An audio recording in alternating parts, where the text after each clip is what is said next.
Bem-vindos de volta. Antes de regressarmos à conversa com o Steven, vamos olhar para os gráficos da semana com o Marco Silva, onde estarão em destaque o petróleo e os índices S&P 500 e também o Nasdaq, assim como a Tesla de Elon Musk. Marco.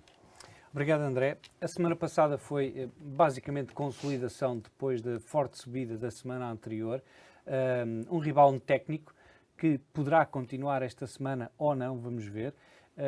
E podemos ver que aqui no mapa as grandes tecnológicas, nomeadamente a Amazon, que teve uma subida substancial, a Amazon que vai fazer um stock split, portanto, geralmente existe aqui algum elan positivo quando isso acontece.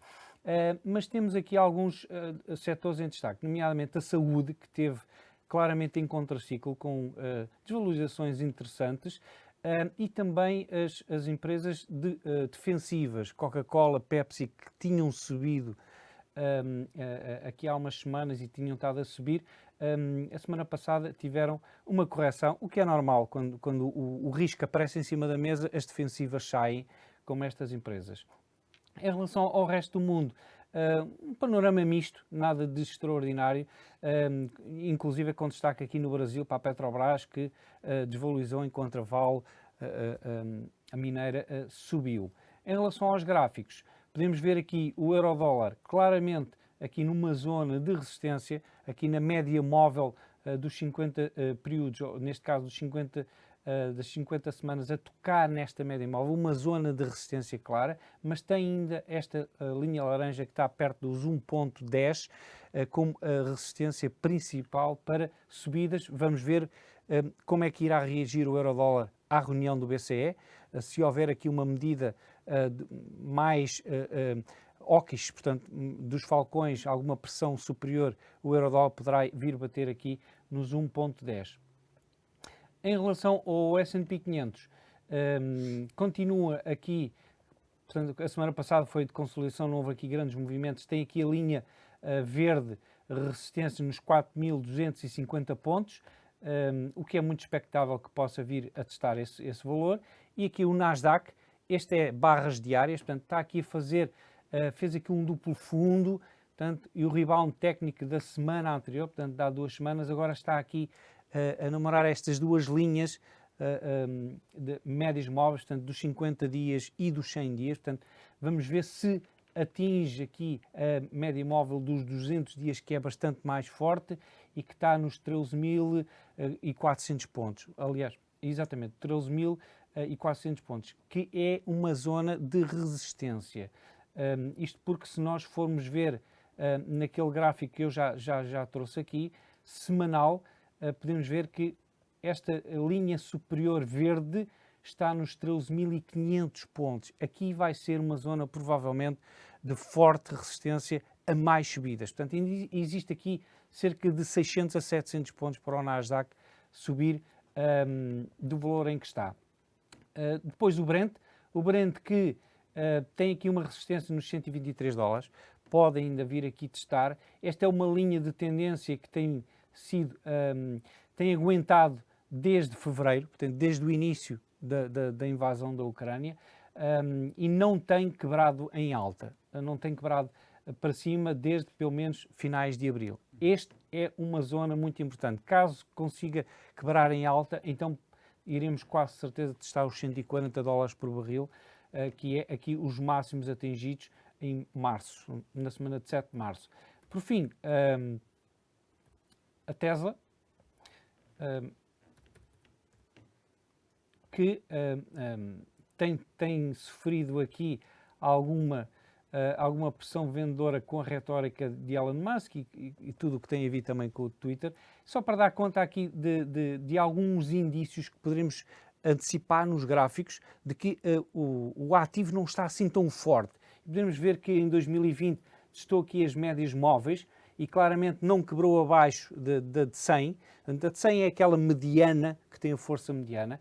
Depois, em 2021, testou a de 50 períodos e, portanto, claramente tinha força, quebrou um pouco em baixo, mas não foi testar a de 100. Portanto, isso significa que tem força ainda para subir mais, mas agora, desta vez, testou a de 50, quebrou imediatamente, foi testar a de 100 e a partir do momento em que quando testa a de 100 não recupera e atinge novos máximos históricos, a próxima vez que vier testar a de 50 significa quase certeza que vai cair.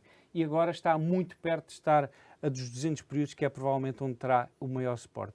E é tudo, André. Obrigado, Marco. Steven, olhando aqui um pouco para estes números e também para o que se conhece da Tesla, de Elon Musk, a empresa está a ser vítima aqui do excesso de mediatismo do seu fundador e líder.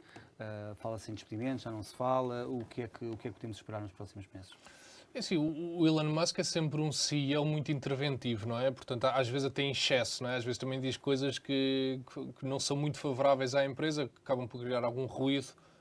O mercado naturalmente escrutina toda e qualquer palavra de um CEO e dizer que suspende as contratações em todo o mundo para a Tesla e ao mesmo tempo, ou passado pouco tempo, disse que um corte de 10% do pessoal naturalmente que preocupa os investidores. Fica a mensagem que poderá haver aqui alguma desaceleração nas encomendas ou no interesse dos clientes em comprar carros da Tesla. Portanto, este excesso de comunicação nem sempre é bom, não é? Portanto, e a Tesla tem vindo a ter um caminho brilhante, não é? Em bolsa, não é? Portanto, apesar de todas as dificuldades que a empresa teve há poucos anos até, não é? Tem conseguido crescer muito.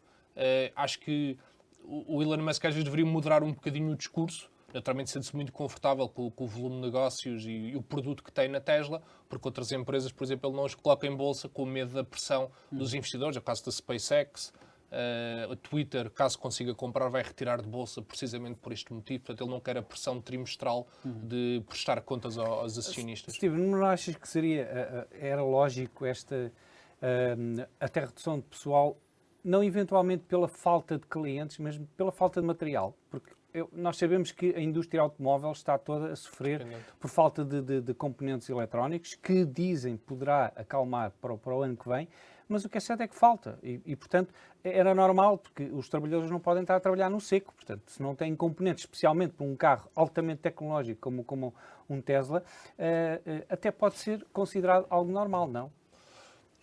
Pode ser considerado um trabalho preparatório de um CEO, sem dúvida, não é? Portanto, um bocadinho oposto do BCE, não é? Portanto, aqui estar à frente da curva e agir de forma antecipada, sem dúvida nenhuma. Portanto, a Tesla depende muito de minérios, não é? Portanto, como sabemos, a Rússia é um grande fornecedor mundial de muitos minérios, e, independentemente da guerra, independentemente da Rússia, há problemas de aprovisionamento, das cadeias de aprovisionamento que não ficaram resolvidas desde a pandemia. Portanto, alumínio, lítio, cobre, portanto, são componentes que, sem dúvida nenhuma, fazem falta aos carros da Tesla. Portanto, esse tipo de ação um bocadinho antecipatória, de facto, não me chocaria, antes pelo contrário, poderia depois até se calhar mitigar despedimentos adicionais a 10% no futuro. E em relação ao Twitter, passou o prazo para as autoridades norte-americanas contestarem ou colocarem entraves. Sim. Achas que poderá seguir nos moldes em que está, ou haverá aqui espaço para Musk, por exemplo, fazer um downsizing da oferta? Eu sinto que o Elon Musk vê que tem ali um bocadinho a faca e o queijo na mão, não é? Portanto, ele sente que tem ali muito interesse e se calhar a única pessoa interessada, mas também ao mesmo tempo a Twitter acaba por ser uma empresa bastante deprimida, uma empresa que evoluiu muito pouco nos últimos 10 anos, não é? Pelo menos se conta no Twitter há 10 anos e acho que praticamente não teve evoluções, apesar de terem feito algumas aquisições de redes sociais mais pequenas, não evoluiu praticamente em termos de produto.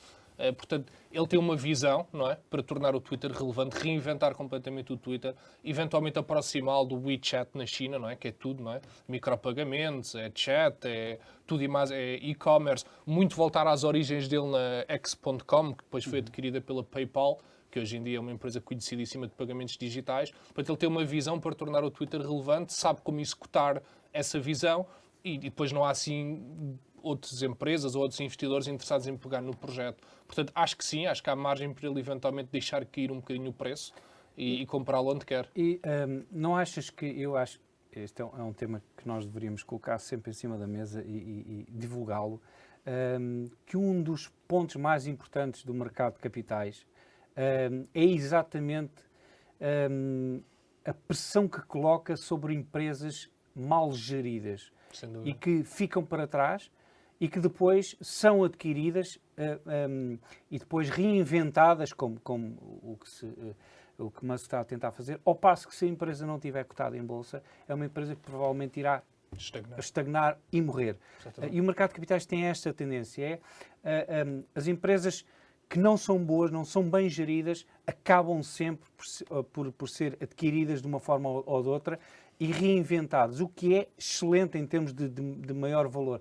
Não achas que isso é um dos pontos fundamentais do mercado? Sem dúvida. Que nós não temos em Portugal, como é óbvio, não é? Sem dúvida. Acho que a transparência que exige às empresas, a prestação de contas trimestral, naturalmente cria pressão na administração, cria pressão até nos colaboradores, mas que é saudável, porque as pessoas têm que entregar, não é? Têm que entregar bons projetos, têm que inovar, não só em termos de produtos novos, mas em termos de processos, poupança de custos. Portanto, minimiza muito aquilo que às vezes temos quando as empresas não estão em bolsa, que é as empresas zombie, que dependem muito de subsídios, de apoios, de financiamento barato, depois basta haver uma pequena alteração macroeconómica e aquelas empresas morrem.